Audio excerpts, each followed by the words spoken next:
民国80年代呢，轻钢架呢，30几、20几平，有房子的屋顶。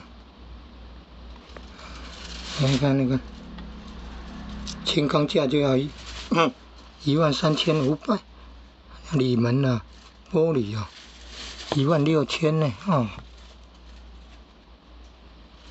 什么塑胶的地板要910020平的那个。房子地坪有没有那么多？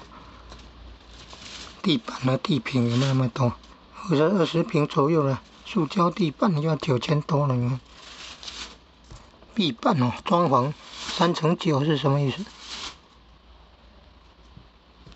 壁板是那个木板的薄片吗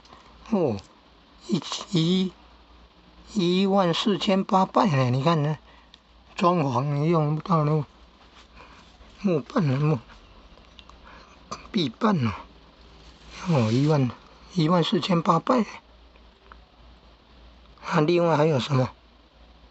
油漆啊，油漆也要7000块，你看，木条要770，什么木芯板呢？储藏室的木芯板也要780。然后另外他说送了那个水塔了，水塔说没有收钱。有的那个水塔在户外的2025年7月7号丹纳斯台风说把那个水塔的盖子给吹走了呢，连水塔的盖子都被吹走，所以要绑好。门板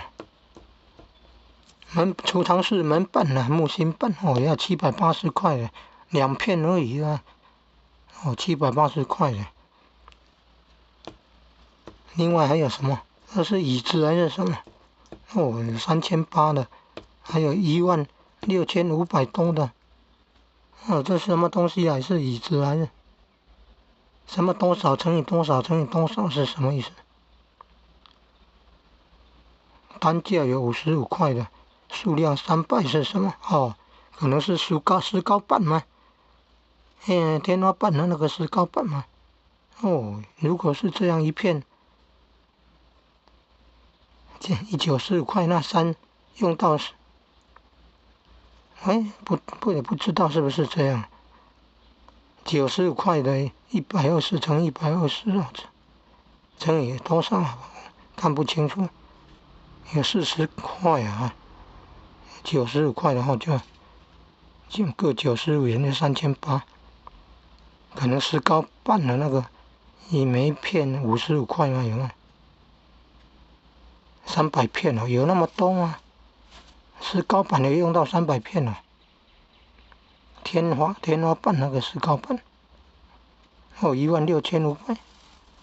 你看装潢总共用了141760，这还有包括油漆的，油漆就7000块。